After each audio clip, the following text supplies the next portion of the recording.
పశ్చిమ గోదావరి జిల్లా తాడేపల్లిగూడెంలో జనసేన పార్టీ ఆధ్వర్యంలో ఆత్మీయ సదస్సు ఏర్పాటు చేశారు.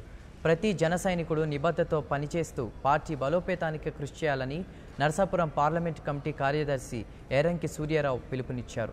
పార్టీ ఆధ్వర్యంలో పుల్లా భాబీ, చందు 26 గ్రామాల పాదయాత్ర ముగింపు సభను ఆర్యవైశ్య కళ్యాణ మండపంలో నిర్వహించారు. పాదయాత్రకు ప్రజల నుంచి అనూహ్యమైన స్పందన లభించిందని సూర్యారావు వివరించారు. రాబోయే ఎన్నికల్లో జనసేన పార్టీ ప్రభుత్వాన్ని ఏర్పాటు చేస్తుందని, ఆ దిశగా కార్యకర్తలు కృషి చేయాలని అన్నారు.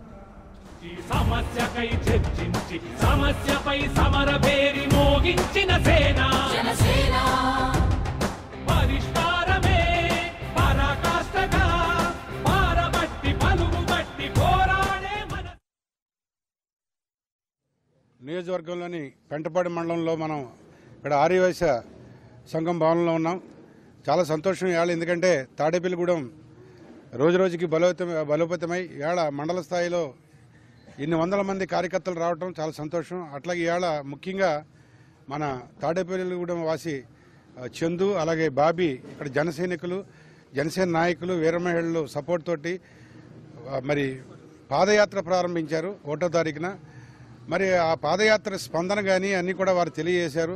ఇట్లాగే ఏదైనా సరే ఇక్కడ తాడేపల్లిగూడెంలో ఒక స్పందన అనేది వినూత్నంగా ఉంది. రాష్ట్రం మొత్తం మీద కూడా ఇక్కడ ఈ చందు సామాన్య ఫ్యాన్స్ నుంచి ఒక నాయకత్వం లక్షణాలు కలిగిన జనసైన్యాన్ని చూస్తున్నాను. ఇవాళ 6-7 నెలల్లో విపరీతంగా ట్రైనింగ్ అయ్యారు.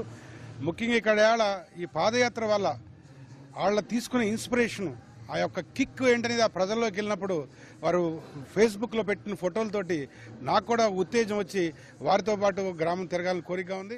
తాడేపల్లిగూడెం నియోజకవర్గంలోని మన తాడేపల్లిగూడెం జన సైనికులు పుల్లా బాబీ, సీతాలం చందు మన తాడేపల్లిగూడెం నియోజకవర్గం అంతా కూడా పాదయాత్ర చేపట్టడానికి బయలుదేరారు. ఈ రోజుకి పెంటపాడు మండలంలో ఉన్న గ్రామాలన్నీ కూడా పాదయాత్ర పూర్తయింది. వారు ప్రతిరోజు ఈ గ్రామంలో ఉన్న ప్రజల్ని కలుసుకుంటూ వారికి మన పార్టీ సిద్ధాంతాలు, మన ప్రీ మేనిఫెస్టోలో పెట్టిన హామీల్ని ప్రజలందరికీ కూడా వివరణగా చెప్పడం జరుగుతుంది. అలాగే రాత్రి వారు ఏ గ్రామంలో అయితే ఆ పాదయాత్ర ముగుస్తుందో అక్కడ పల్లె నిద్ర చేస్తున్నారు. ఆ గ్రామంలో ఉన్న సమస్యలు తెలుసుకుంటున్నారు. ఆ గ్రామస్తులతోటి మమేకమై ముందుకు సాగుతున్నారు. మేము చెల్లిన ప్రతి చోట మా జన సైనికులు చాలా స్వాగతం పలికారు. అలాగే మేము ఆ గ్రామంలో ఉన్న సమస్యలను, అలాగే ఆ గ్రామంలో ఉన్న కొంతమంది నాయకులు మాట్లాడి అలాగే ప్రతి గ్రామం అలా చేసుకెళ్ళాం. అంటే ఇప్పుడు సమస్యలు ఎలా ఉన్నాయంటే, ఒక ఊరికి అసలు రోడ్లే లేవండి. ఒక గ్రామంలో అయితే మనం చనిపోయిన తర్వాత వెళ్ళిపోయే శ్మశానాలు చాలా దారుణంగా ఉన్నాయండి చాలా గ్రామాల్లో, పల్లెటూరులో. అలాగే మంచినీటి చెరువులు అలా అసలు ఎందుకు ఈ ప్రభుత్వాలు ఎందుకు పనిచేస్తున్నాయో అనే విధంగా ఉన్నాయి.